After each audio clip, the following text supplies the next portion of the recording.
Good afternoon, everyone, and welcome to the talk series at Serendipity Arts Festival.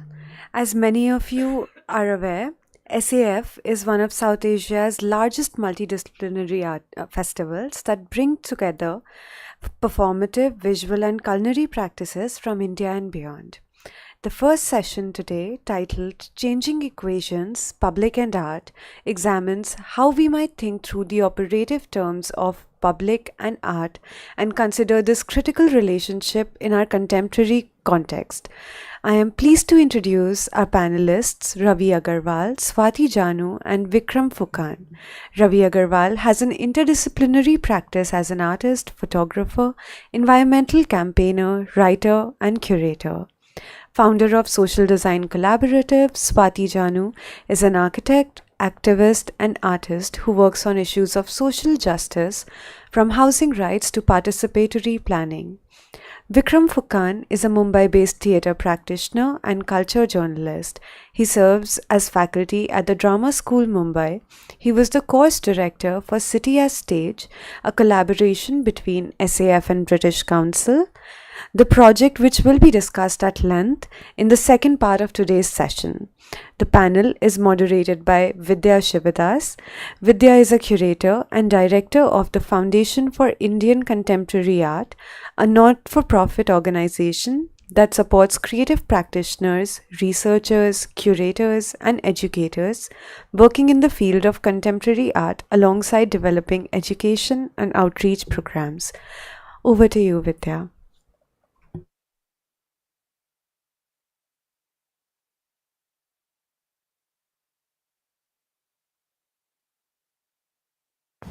Good afternoon, everyone. Thank you so much for joining us. Nice to see a full house.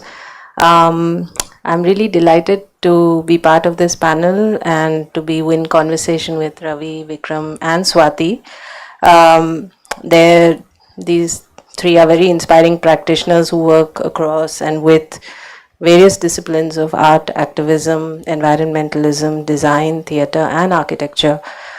So to have this conversation on public art is wonderful. The Serendipity Arts Festival is, of course, a very charged forum which brings together all kinds of practices, and so much of the festival is about bringing exciting work to the city and inviting audiences to see all kinds of practices. But the festival also plays a very important role in incubating experimental modes of art making, art production, both via the projects that it seeds as well as through grants and through other forums of supporting practitioners. So in all this heightened encounter with so much work, this kind of 10 days intensive that we are sort of thrown into, I think this opportunity to just kind of step back and reflect also on some conceptual categories like public art is a wonderful occasion. And so I'm really pleased to have this conversation and maybe to invite all of you also to chat with us about it. The panel is titled Changing Equations, Public and Art, and together we wanted to think about these operative terms of public and art and to consider the critical relationship between these terms in our contemporary context. At FICA, where I work, when we started in 2007, one of the early things that we did was institute a public art grant, and since 2008, and that has been really interesting in terms of seeing how artists have worked with this brief, this call to send us proposals on public art projects, to think about the sites that they've focused on, the kind of processes they've undertaken, and also the way that they've built collaborations and involved stakeholders in their projects. So a raft on the river Brahmaputra, a shared taxi in Shillong, a park in Delhi's Dakshinpuri colony, a field in Parat Singha in Madhya Pradesh. All of these have been chosen sites, and through the year, these have been annual grants, so through the year they've also spent time building, unpacking the publicness of these sites and how these sites kind of come to be inhabited with others. Public art is rapidly transforming, is in a rapidly transforming public realm today, and it's being pulled in many directions. It's definitely acquired a kind of visibility and sheen. It has its connections with thinking around the state, and but in the discourse of globalization and smart cities, there's definitely a new kind of investment in it, in the symbolic capital of art in public spaces. There's a wonderful book by Kadri Jain called Gods in the Time of Democracy, which is looking at the whole kind of phenomena of, say, statuification, and the kind of intensity that we are seeing it go through in the 21st century, and the kind of relationship between power and public art, that, so she kind of really looks at the kind of investment and that's going into this building of public statues. And then we have like more subversive genres of street art, which late Hanif Qureshi, people, artists like him and others, sort of created that as a kind of a subgenre, which now sort of has become more institutionalized and part of mainstream culture.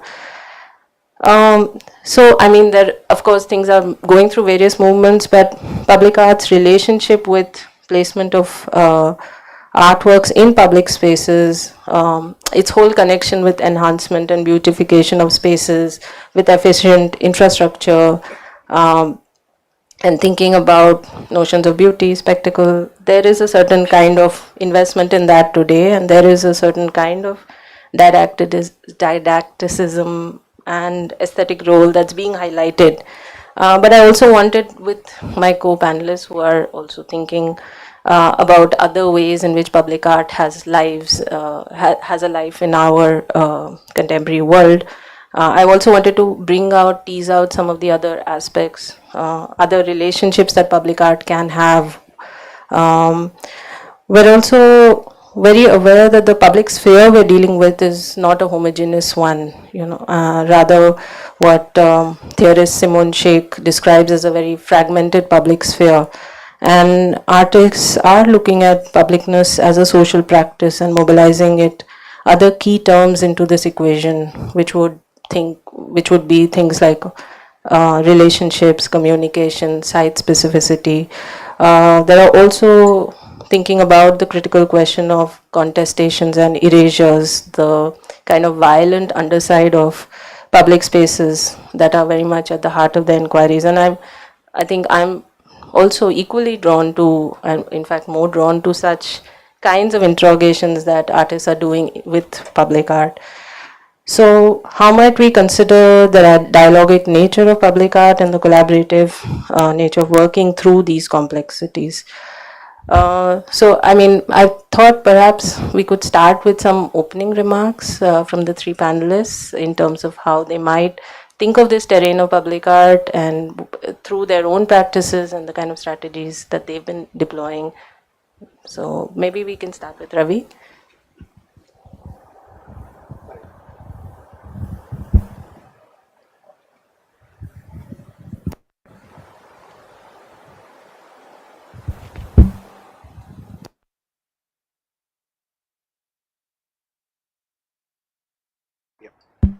Yeah, thank you, Vidya, for continuing our long conversations about public art over the years, and for taking this on again. And I think you are one of the few people who are looking at intersection of art and society in complex ways. So I think it's always a pleasure to speak with you on this. As you know, my instincts, my learnings come with ideas of contestations of narratives as they're presented to us, and I'm always in that critical space of what appears and how you interrogate that appearance. And so my I've done two particular projects, the Yamuna Elbe project and the Embrace Our Rivers, which are clearly public art projects in urban space, but also my approach to what now I'm convening in the Bergen Assembly in 2025 is also as a large what I've learned. And what my learnings come from my early encounters working on the street, working with labor, interacting, and just this contestation of the categories we put people in and landscapes in. So they contest both, the idea of nature and the received universals we receive. For example, the idea of public. It's increasingly, I think it's from Haberman to now, there's such a big shift, and we understand the technology has made such a big difference in assertions. So I think, so that's my first thing, is that how do you think of the word public? Maybe it should be public's art, for example. Why do we have this nomenclature called public as one sphere?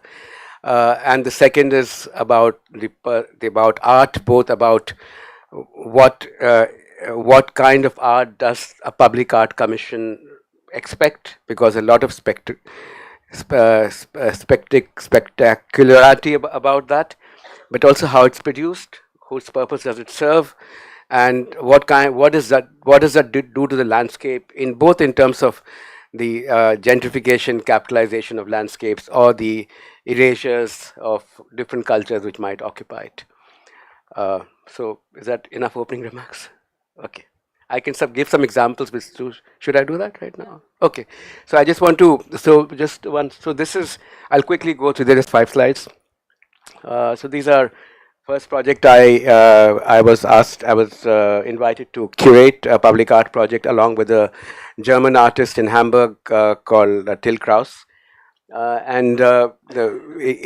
were based it was called the Yamuna Elbe project. It was looking at rivers in Hamburg and in Delhi. And our first question was that, do the histories, because there was this idea that the Yamuna will be one day like the Thames, this idea of the narrative of progress.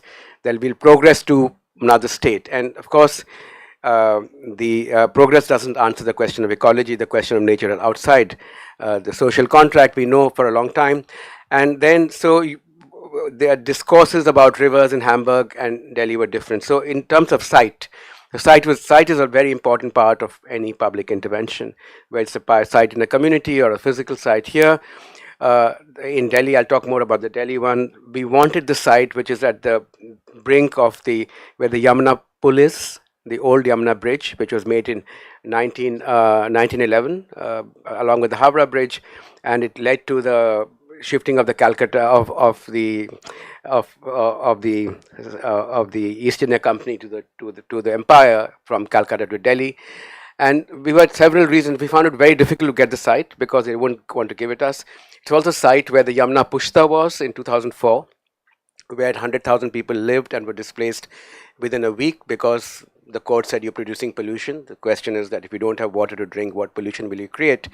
But they were demolished overnight. I photographed them, and the site continues to a site of a green park. It's called the DDA Green Park, and it's a grassland now. Nobody lives there, but for me, it's all public space is a political space. So it was a space where the future of the city was being dreamt of as a clean, people-less, poor-less city, where much like Paris was sort of. So this idea of the city as progress, city as belonging to somebody. So we wanted to do it on that site as a comment on the site. And also the river was very dirty, continues to be dirty. Who would want to go to the river? So we wanted people to come to the river because the river is actually beautiful. And so and we also it was also the cusp, because just across the bridge is where the poor live. So if you go under the bridge and travel to the Yamuna, where the temples are, you'll find the really, really poor people. They'll take smack, they are outcasts, they'll do all those things. And it was unticketed, we didn't put a fence. We want people say, oh, people will come and steal. So no, they will not steal. We want everybody to come. So this idea of involving both the cusp of New Delhi and Old Delhi, of this historical, this was a very important site for us. When we dug into the site to install some works from the Indian artists and other artists, we found like an archaeological site, layers of plastic and sand. pictures of that. So you found layers of plastic, then you found sand with the floods came in, and the next year the layers of plastic. So like an archaeological dig. It was fantastic to see that, and of course this whole thing with the DDA and all that. So that was the site, and it was deeply in the desire to contest the idea of publics. And there were various kinds of intervention, not only intervention seen, but we had walks, artist-led walks along the river. We did a long project with Amita Bhavaskar, who was teaching, as she's a sociologist, working with the farmers whom I've been told have been removed now. You said they've been removed. So we created an artistic intervention by a German artist called the Table of Democracy, and we had conversations. So the idea was to programming, and so it was sort of a big project. The next slide. So this was still the public's, the opening was like this, so the people looking on. And of course, it's a changing idea. My ideas have also changed. I will intervene differently in the same space today. Next one. This is what we did in Hamburg. It's an Elbe River. We pulled a barge, with motorless barge, into the middle of Hafen City, which is the most expensive part of those who know of Hamburg. And there was protest of how we can do that, but we did it. And we had the site of for 3 months for interventions, for artist interventions, for talks, for various kinds of things. This was the intervention there. And the concept was free the river, free fluss zone, that means free river zone. Next one. This is the second project. Should I talk about this now? Second project called Embrace Our Rivers. I'll take 2 minutes. Embrace Our Rivers, which was done in Chennai. We were, again, an Indo-German project. Somehow the Germans want to spend money here and culture. Nobody else seems to have it. But they invited me again, and Florian Menzer, who was teaching professor of fine arts in Munich University, but also was the curator for Emscher Kunst, which is one of the largest learning projects in Germany, a public art project on the only dirty river left in Germany. And it's in that sort of industrial belt. And so we spent 2 years getting site clearances, and they didn't give it to us because our projects were actually the beautiful projects, and they were talking about recycling, but they're also a project by Shweta Bhattad and Gramat to work with the people along the river, and they didn't want to do that because they were going to remove everybody, and we were creating a case for not to remove anybody. Of course, we didn't get clearance, but 1 week after we didn't get clearance, Jayalalitha was buried. The monument came up on the same site so it's not, so the idea of publicness, who's public, for who are these sites. And in the first site also we had, I can give you stories and stories of how the idea of publics is constantly, all public sites are fully controlled, and it's within the whims and fancies of certain officers within certain departments. So now I went with DDA to get clearance. They said, we will not give you the site. They said, no, we will not give you the site. I said, why will you not give me the site? Because we have a file of letters from you protesting about what you're doing to the river. So I said, but this is the site I want. So it became very personal in a sense, but we got the site anyway. Next one. So this is a picture from the Gram Art project. It's not from the show, but ultimately we put up the show in the Lalit Kala called the Damned Art Project. So the show went on, but not as a public show. But we said, okay, failures are part of what we need to express. Next one. And Shweta is a trained artist. She's gone back to her village in Nagpur, where they have a site as well, and she now works in the local community. She has multiple things, including reviving old seeds, but also trying to revive the short staple cotton, which was completely finished during British times because it didn't suit the Manchester machine. So there's a sort of intent of artists going back to the community and not even wanting to call themselves artists, but actually intervening with a community and over long-term engagement. They've already been there for many years. And this is the final slide I want to show of a German artist who intervened in the Yamuna side, because one thing we forget when publics is the publics are not only humans, they're also the more than humans. And she did this March of the Beatles. She sort of documented all the Beatles and created like a protest march. These are the challenges of how we think of something, and so for me it's levels of visibility. The most visible are the most spectacular, the most capital intensive often. And then as you go down the scale, of power, they become less visible, and the least visible are not humans. Okay, stop there. I was hoping that you would pass me the mic because it's also like passing the baton. I was a very young architect in 2010 when you organized this project. And I think, yeah, the seeds are sown and then over time, they take their own form. To answer your question, I think what we try to ask ourselves is how public is our public art project, and also I think that's what public art tries to do, right? Because art spaces are exclusive. They are only a certain section of the society has access to those spaces or come for art events. And what I understand public art does is transcend those barriers, those invisible barriers. I mean, sometimes digital registration is also a barrier. I think there are many spaces this time which are outside of those zones. That's very helpful. Just class and caste barriers. And I think, I mean, you can never really say that any festival is truly inclusive, or even our work is truly inclusive, but we try with every project to go more and more beyond those invisible barriers that you were talking about, to make sure we can cover people from all economic backgrounds, socioeconomic, religious backgrounds, age, ability, gender. And I think I'll share a few forms of our engagement, and with every, I think, project we are learning, including the one that we are doing right across the road in front of the art park. There is a small bamboo pavilion. The second thing I wanted to also share with you is that because of my training as an architect, the entry point for us has been space, and specifically public space. And public space is different for different people. For cis-het men, it can be a space of leisure. For street vendors, it's a space of livelihood. It can be a space of exclusion for people with disabilities. It can be a space where you are being of clamped down, when you can't protest freely, when you can't speak up freely. And I think these are the different lenses we have tried to see our work through. So looking at just some examples of different forms of engagement that we have been working with. So this is along the Yamuna. This is actually right behind Akshardham, where there are more nursery farms and vegetable farms. I mean, actually no, this is a vegetable farm. So this is the one near Mayur Vihar. This project or this process rather, I think of it as community art and not really public art. And I don't know, maybe it's the scale which makes me feel that way. And because the farmers who have been farming there for decades are being displaced, I mean, as we speak, most of them have been removed without any resettlement, and now they have shifted to the fringes of the city. And that's because of, as Ravi also said, the planning authority's idea of what a world-class city is, what our new aspirations are. Thank God the proposal for Thames didn't go through, because 2001 master plan for Delhi was talking about concretizing the Yamuna, which is not possible even. But I think activists and artists such as yourself and many people, raised your voice, and that's why it was stopped. So I think civic engagement plays a huge role. Art also plays a huge role. And I mean, now what has happened in Sabarmati is, of course, a different case.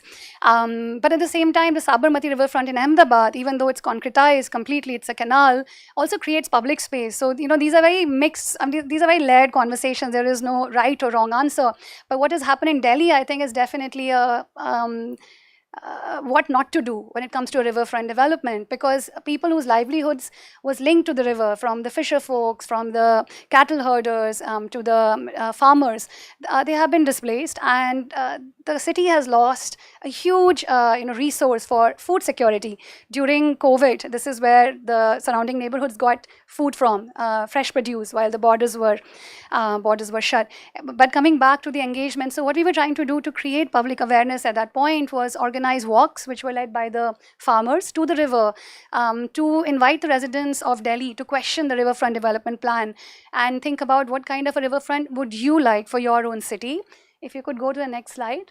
And also the farmers, what they did is these are the nursery farmers on the other side.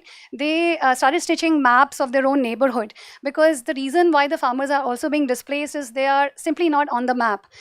These farms on the floodplains are just white spaces, blank space. So it's very easy to remove someone that you can show doesn't even exist, in the first place on paper. And so we began counter cartography and creating these maps which actually show people where they are and what they do. And they also stitched in their own idea of how they see their own neighborhoods. So this was one form. And if you can move to the next slide, please. A very quick look at public art project we did with the French Embassy and Institut Français and the Alliance Française network across India. It's called City for All, where we were talking about the role of gender and sexuality in public spaces, and can non-binary, transgender people, can women occupy public space with the same power, feel equally powerful and confident that cis-het men do. So we created these conversations across 6 cities in India, from Jaipur to Ahmedabad to Bangalore to Pune to Chandigarh to Delhi. And then these conversations traveled to the next slide, please, to France. This is Lyon, and this is the mayor of Lyon, who had invited us there for these conversations, equally relevant there. We all have the same issues when it comes to lack of gender inclusion. And this was essentially a mapping exercise again. And what people were doing is using these colorful bindis, but color-coded for different genders, where they were pinning their favorite public space, where they feel comfortable, safe, and happy. And we went across different neighborhoods. So 6 cities, 6 neighborhoods, 36, activities with people. And then what starts emerging is what works for people from different religions, different genders, different castes, different economic backgrounds, and what are the public spaces which work for all, where most of the people feel comfortable. So I think these were the conversations that came up. That was one mode of engagement. And finally, the third one is right outside. So if you cross the road, if you haven't already seen it, this we're calling Traveling Balkaus. It's a part of the Serendipity Arts Festival. And what we wanted to do is go out into Panjim, because I think with each passing year in Serendipity, people are getting to know more about the festival.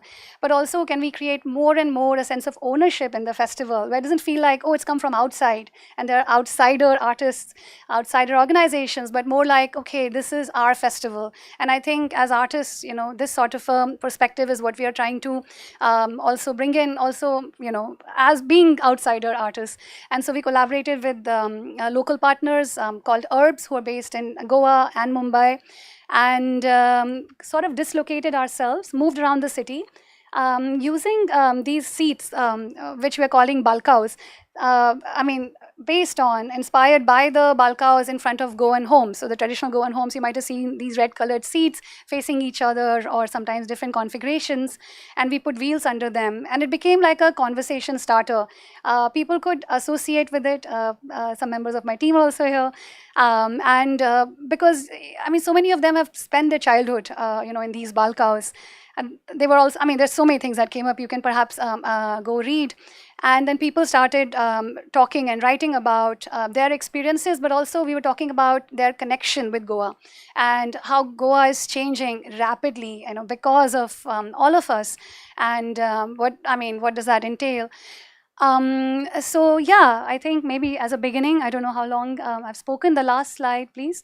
So this was the bus stand, and now this is the main market. And then we also went across the promenade and listening to the street vendors there, the vendors here, the fisher folks, and of course, tourists, people who have been based in Goa, the locals. But of course, what is local is, there are different interpretations to it, different multi-layered sort of perspectives to it. And yeah, I think for now I'll stop here. Thank you. Thank you, Vidya, for having me on this panel. So there's going to be some images that are going to come on the back, and they'll just flow along, so I don't really have to look behind. So the projects that I've been associated with are called the postcards projects. And the way, for us, the first question that comes up when it comes to being outside in the open, can we go there? Can we go there? Or do we have permission? Who do we talk to if we want to inhabit a certain space? Or should we talk to anyone? Should we just move in and make it our home, occupy the space? And we're talking a lot about creating a kind of disruption in these places, but the disruptions are about things that have happened there, like residual memories, like unearthing queer narratives. So the first project was called Postcards from Colaba, which takes a bunch of the audience is taken through locations in Colaba, which is like one of the remnants of the colonial past, but there's a new history that's unwritten. That it's most people who go to Colaba, they see these buildings and structures, but there are lots of residual memories, things that have happened there out of the millions and millions of occurrences. So when you're actually what you're presenting back to the audience is something that might have happened right before their eyes, but was kind of invisible to the naked eye. So when we approach, of course, we are performers, so we take a bunch of performers who create stories out of the narratives that we might have researched, out of experiences that they might themselves have had, right? And they move from location to location. Some of them have historical stories about historical figures. That's part of posterity. There's literature about it. There's books about it. And sometimes there are stories that are just not known. Like, for example, if there's an area that might be a cruising space, for most people, they don't see cruising when it happens. But cruising is very much a reality of queer lives in the open for decades and decades, and it always happens outside in the open. So sometimes you think about when you're talking about a cruising space, you essentially disrupt the secretness and the discretion connected to it. So we always think of locations that have been cruising spaces rather than go to active cruising spaces that still have some kind of activity associated with them. So Postcards from Colaba kind of started with a sensitization exercise. It was for a group of actors who were part of a queer project, and some of them might not have been queer, right? So we said let's set them on a treasure hunt. We give them hints, clues to go from location to location. They might go in any direction, but in the end, when they reach a space, there's always a person there to tell them what happened here and what do you think happened here. What are the stories that you know about this place already from what you have read or what you might have seen in films, but what else might have happened here, right? So there's always an undercurrent that we're trying to draw out and push it to the surface, right? So in a way, when we use the word public, it's almost like it's always about trying to occupy space. But when you occupy space, there's always certain things that I tell my actors that nobody should know you've been here. You can just slink out through you come in, spend few minutes in a space, and you slink away around the corner, right? Or so don't create a disruption, because there are things that there's a local ecosystem that we don't want to disrupt. From far, it looks like it's a heritage walk, so it's a disguise. It's actually a play, but it looks like a heritage walk because that's the kind of disguise we think works well in these so-called heritage locations. But what we're doing is almost like an anti-heritage, because it's not really the kind of things that you might find in a guidebook, right?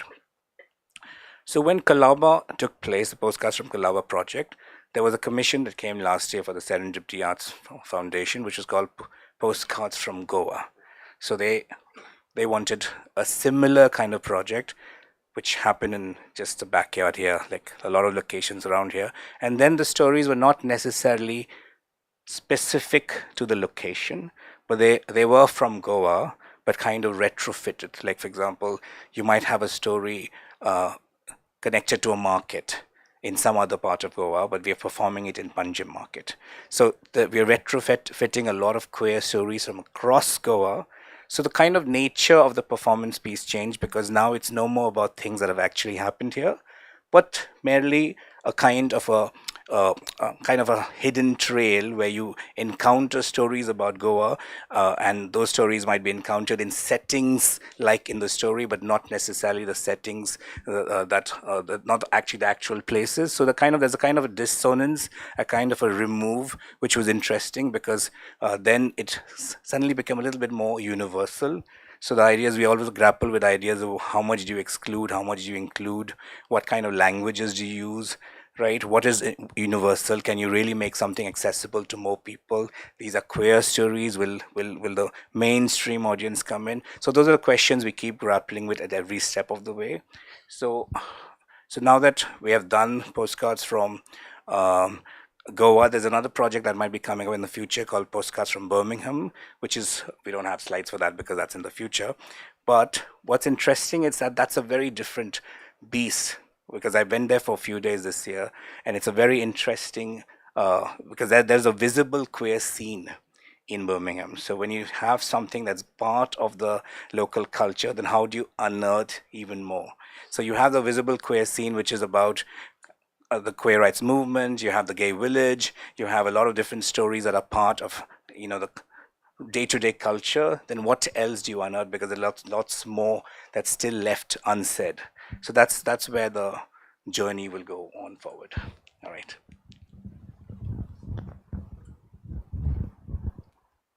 Yeah, no, thank you. I think that was a very fascinating kind of overview. I mean, I'm just thinking about also the way that Ravi was speaking about, in the kind of framing that you also think with the question of natures or ecologies or landscape. And both you and Swati, in a way, are also looking at this in a much more imbricated way in terms of thinking about questions of ecology with people. And you were also mentioning a little bit about this. You mentioned something about having to do it a little differently.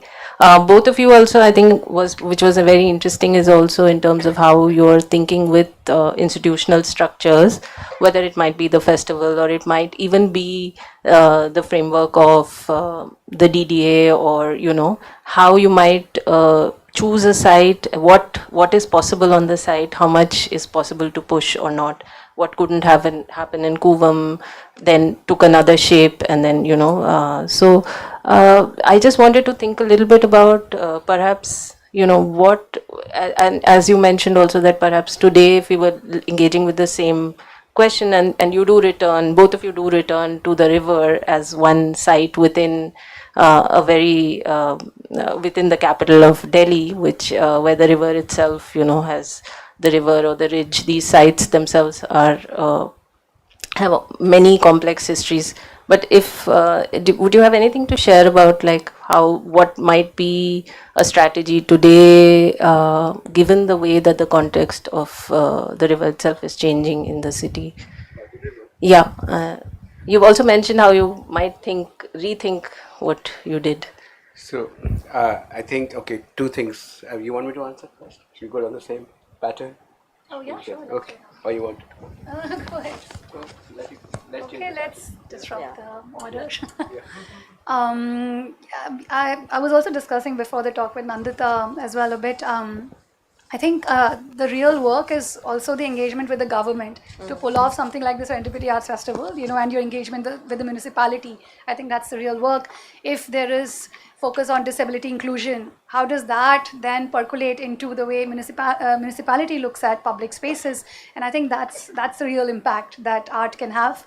For us, when we were doing City for All, it was not just about bringing people, through performances into public spaces or having on-street conversations.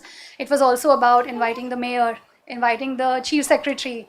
We were having a conversation with the education minister in Ahmedabad, where we were suggesting, why can't we have in the education syllabus, it talks about what the different genders are. And who is a transgender person. I mean, that if that is there in education, we'll grow up with that information, with that awareness. And similarly in Pune, we were talking to the councillor, and I remember in his speech, in his opening speech, he mentioned the word transgender like 10 times. I think normalizing this, in the political sphere, in the governance, I think space, that's also very important.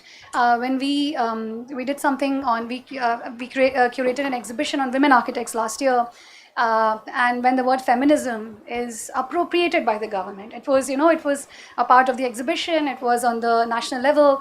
And I mean, I do realize that, perhaps we're not really feminist in the ways that, we're talking about, I mean, in the way the government policies are, but at least with that appropriation over time, the change also starts coming. So for me, this is the most important: people, and then government, and then artists, and how can we all work together. When it comes to the Yamuna, actually, I haven't had a good or I think successful, sort of a strategy. The DDA has never listened to us. And we did engage with the DDA when the latest master plan for 2041 was being created. And in the master plan, it allows for agriculture, farming activity. So that's a huge step, but for what? Because all of them have been removed. So maybe, who will have access to these farming spaces in forms of livelihoods? I think that remains to be seen. But after that, I don't know, miss or failure, or just maybe not being able to have the impact that we were hoping to. I've also realized that it's not, when something doesn't work in one space, I think still the movement was really important, that people's movement, which I think creates a lot of inspiration or a sort of a template for other spaces. Now that Hyderabad is going through a riverfront development, Musi riverfront, they want to follow the Sabarmati riverfront, or they want to follow the Delhi riverfront, or can we actually critique what Delhi did and create an alternative? So I think these are the kind of provocations to think about. So I'll speak like as an art practice question rather than a social intervention, which is another sphere of activism and change. I think it's how you locate what art means to you, because we're talking, and to me it's about reimagining a certain kind of assertions, and it operates in various temporal and spatial ways. So it's hard to pinpoint what art can do, but somehow art does grip you now or later. And to me, a lot of these questions about ecology and the river are questions of imaginations. Not to say that imaginations are not rooted in deep histories and deep power structures, but they are imaginations. So when we imagine the river as clean, what do we think the river is? When we imagine the river as bounded by water and land, which is held institutionally by DDA and the Flood Control Department, and comes from the Rhine Commission's European idea of the Rhine. So these are pre-colonial, pre and post-colonial institutional structures which hold a certain imagination of nature, and so we have to really dig deep into these imaginations, and because these imaginations make you imagine futures and imagine actions and justify actions. The language for acting in certain imaginations becomes justified. So the language of progress and inclusion becomes a certain language. What about contesting the idea of inclusion itself? What does inclusion mean? Inclusion is an economic term, like polycrisis is an economic term. They come from a certain idea of a center and periphery, and I think that's only justifying a certain flattening in a sense. So if you think that ecology is produced from interaction, a social relationship, and a scientific relationship, that sort of like, it's another conversation, but a social relationship produces the idea of nature, then it's rooted in the history of caste, race, gender, etc. So different people have different relationships, but what we call the outside, the human. So I think for me as an artist, when I work as an artist, my thing is about my relationship to something and how I imagine something or reimagine something. And then this is the question of what do you do with, of course, that is thing in itself. For example, one of the questions we posed in the river project was, how does the land appear to the river? Because we always think from one perspective, but what about how does the water see us? It's a question of agency. So how do you share agency with something? And so there are histories of structures, social contracts, of our justice systems, which provide only a certain kind of distribution of agency and what justice means in a sense. So I think today part of the climate issue is, of course, an issue of reducing carbon, but it's also a history of how we imagined ourselves in this world. And that's, I think, when art plays a role which nothing else. Even academics have a limitation to that role because it is couched in a certain language and a certain disciplinary rigor. But artists don't have that. You can directly present something in a sense. So that's where the challenge lies. And then along with that, appearances of imagination. So if I say that language and culture are appearances of an ontological imagination of something, that these are just appearances, then it's untranslatable between cultural selves. So a cultural self of somebody living somewhere is different than a cultural self somebody living in Europe. They have different ideas of the self, and they produce different ways of expression. So some of these words are not possible to translate, but we are caught in this kind of vocabulary which needs to be questioned, I think. And what is the new vocabulary? Can the new vocabulary be? That's a work we have to do, and it's work in what we have to constantly engage with. uh, what stories have been erased in these histories of long histories of erasures of cultures, and how to avoid neocolonization in the decolonization words rhetoric which is going on. It's like sustainability has become totally appropriated. So every water company bottle can this be present sustainable water? How sustainable can spring water from the Himalayas in a plastic bottle be, in a sense? So this whole appropriation of everything is a constant work, because there is a you're working with structures of interest. These are not just words, they represent structures of interest. It's how market takes over every art. You do the most critical work, and 2 years later, the banana and the thing becomes part of the highest selling work. So capital takes over everything, in a sense. So it's constant work in progress. Yeah, I mean, I also wanted to, yeah, no, definitely. I think, I mean, thinking around this question of imagination and vocabulary and the evacuation of a lot of words in a sense is something that, and to bring it back to the question of imagination, even when we think of something like the city for all, right? And I'm thinking about the way that Vikram, through the performative, through the disguise of the heritage walk, which I think in many cities is essentially about heritage without people as well, right? Like there is this like if there weren't the people, it would, the heritage would be so much better protected. I'm just trying to think about these kind of micro stories that you're telling, which are about intimacies, which are about placemaking. And I think that's again something that Swati and I were discussing, the kind of emphasis on the non-place that we see a lot, like, our sense of kind of connection with spaces like airports, or these are sort of signifiers of a certain kind of development, but the idea of placemaking. So I just wanted to think a little bit more, and it was quite interesting the way that you were talking about the differences in the way that the Colaba project panned out, or Birmingham, but just this sense of belonging, which is also inserting certain queer ways of belonging, but also not necessarily othering it, or which you're sort of grappling with. If you had anything more to share on that. So again, it's about because we're putting bodies in space. So you have actors who come from very different backgrounds. Like I said, some might be queer, some might not be queer. Some have to be sensitized. Some people have lived experiences. Once I cast someone who exactly had gone through what was written on the pages of the manuscript. So it's interesting how because as a writer, I have to hand over material, right? So then there are other people who come in and take it over. And there are audiences who come in with their own interpretations and their own projections and whatever they take from what's happening in front of them.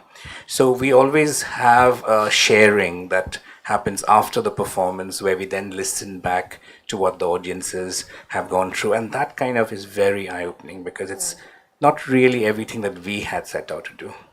We have a function, we have a plan, we have a choreography, we have set things that we must achieve, we must speak in a certain way, we must get things done, we have to move from one location. So there's always a mechanics of performance takes over sometimes the spontaneity of being there. Like if you were actually experiencing those things, that would be a long afternoon. But this long afternoon gets condensed to 2 minutes of some written text. But when we have these memories coming back to us, either through the feedback form or the conversations that we have with the audiences, then we know that there is something out there that we're tapping into, and that we have to just continue having these interactions. And and there's unintended circumstances. Every play has unintended results, right? People take to different things in different ways. So then you become a part of those lives, just purely of taking them around. Just by taking them around, which is a very simple thing to do, really. And for actors, it's part of their rehearsal. This is something we've rehearsed. This is something we've come with. It's very finite. But then being outside sometimes lends itself to something infinite that we are becoming part of. I don't know if that necessarily answers your question, but Yeah. so. No, definitely. I think, I mean, Yeah, I think, I wanted to focus on the city and the river within that just as one example, and then a certain kind of playful transitory forms that you're also working with, which are also potent. They, of course, are fleeting, but then they do sediment in different ways. Yeah, I think, I'm a little conscious of time, but perhaps if anybody wanted to ask some question and to our lovely panelists. Yeah.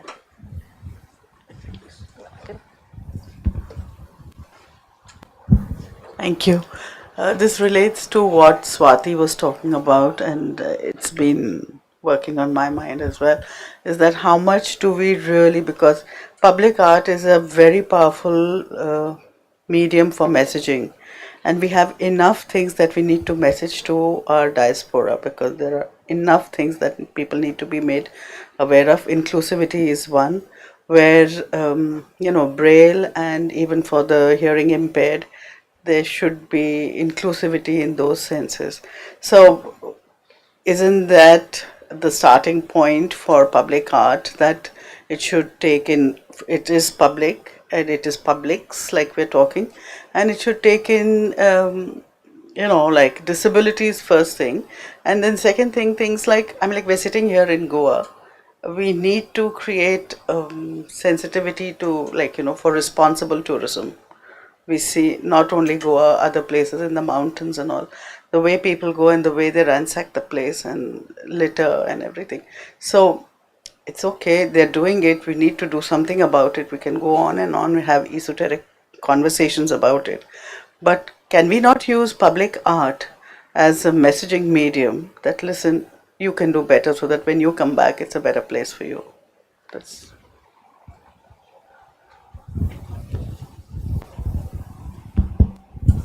Hi, I'm Aruna. I'm lucky to have seen a lot of Ravi's work and a lot of your work, both in Colaba as well as in Delhi and otherwise. I was wanting to speak to one of those aspects which you were touching upon, which is capital infiltrates everything. But there's also the connection between capital and art, whereas the art without patronage, and very often that's also a very loaded space. That sometimes that those might be areas, those might be lands, those might be places which those interests are in. But at the same time, it's only sometimes through that you can occupy spaces like this. Is it through, okay, you have sponsors, there is a bunch, or there are the Germans or the French or the others that support this, that can get the state to get behind it, right? So what if the relationship between capital, state patronage, or using that to be able to create these sorts of conversations, or to open up what should be public spaces to the publics themselves? That was to me or anyone? To anyone, but to you. I don't trust the state as an actor, which is a beneficial actor in this conversation. So I would, or capitalist. But there are, of course, these are places of appearances, right? And they are facilitated by well-intentioned capital, and especially this one, I know for I've been interacted by. And I think there's also the market space, which also artists since there is no other space for survival, the artists need the market as well. But this is not the whole ecology of the art world, which is what it appears to be. If you then follow practices as an artist and you see a lot of expressions which are not capital oriented. There are collectives happening, there are always almost no money, there are expressions happening, performances happening in people's homes. So people who choose to become artists, or art chooses them, that they have nothing else to do but become artists, in a sense. It's a mutual choice. Do it because this is what they want to do. It is not something like they have, they make choices that I want to do this, I'll pick art. This is it. You talk to any artist who's been there and it's what the person wants to do, nothing else. So you're trapped with your own possibility or impossibility. And then that's what you do, irrespective of what happens. I mean, look at how many students come out of art schools. How many have galleries? How many go in residencies? How many do you have? 3, 4, 5, 6 in the whole year? The number of artists who become visible is a constant challenge for an artist, especially in a place like India or South Asia, where there is no money. And of course, now where there was state patronage in Europe, it's been drying up now, especially. So it's a very fickle partner. And the state has become totally nationalistic, nation building art now, what the idea of the nation, as we know. So, I mean, it's no point dwelling on that too much. We all know what the state museums are doing, what the national museums are doing, what they're promoting, what they're censoring, what they refuse to show. In a sense, I mean, Bhupen's show is up there, and we always have been wondering which day will it be taken down. So you don't know what the boundaries of what these, and certainly in India, I'll say it clearly that there's been great restrictions in the last 10 years of any free expression. People are now self-censoring. There is no, it'll be easier if there's a diktat out there saying you can do this and can't do this. Because there's no diktat, you can't do anything because you don't know when you're crossing the line. So it's really, I think, the most difficult time to be artist what's one salt now. I think, and there are no easy areas. I mean, I do a lot of work in ecology. I also run a small foundation, support ecological practices. And you don't know when you're treading the line. You just don't know. So, I know you know the answer, but you wanted me to say that anyway, so I said it. Yeah. For me, I think the easy answer to this, I mean, to a very, very complex question is negotiation, constant negotiation. I still think it's important to work with the different players here because, I mean, it needs to be done because, I mean, we are going to be living this way for a very long time. And to work within the system, to engage, you know, with people you don't always completely agree with, but there are many people within, let's say, the government or within different institutions who see things the way you do. And I think this constant negotiation is what it's about. That's the way I see it. And coming to your question, actually that's what Traveling Balkas, what we've done across the road is talking about, which is a Delhification of Goa. I think that's what people were saying. They were telling me, you are from Delhi and all the Delhi people are coming here because of pollution and you guys are destroying our Goa. And I think as an artist, this is important for me to hear as well, and also make sure that, you know, people are heard. But at the same time, there's a lot of generosity in views as well, where people are saying, hey, we are also outsiders somewhere. We're all, you know, tourists somewhere. We're all migrants. We are seen as labor when we are in UK or the Gulf, you know, and how we treat the labor here. I mean, when they come from UP or Bihar is, I mean, something that we need to also think about. And what is this insider-outsider binary that you've got going? Money is flowing in, everyone's enjoying. So at the end of the day, I think all these things are true at the same time, they're happening, but the idea is to create space for this conversation and not just physical space. And that's, I think, where art can play an important role in creating this dialogue. And I think, and in our case also, people have written, and those who couldn't write, we wrote what they were saying, but people who can't read cannot access our work, you know, so there again there is a barrier, and perhaps next year we can also overcome that. And I think here every year, I think when it comes to disability inclusion, there are steps. I mean, I see a lot, you know, and this Serendipity Arts Festival, and I think as more and more festivals, more and more art projects are normalizing this, pushing the envelope. So there is no perfect way to do things. It's every time you try better. I think that's the way I see it.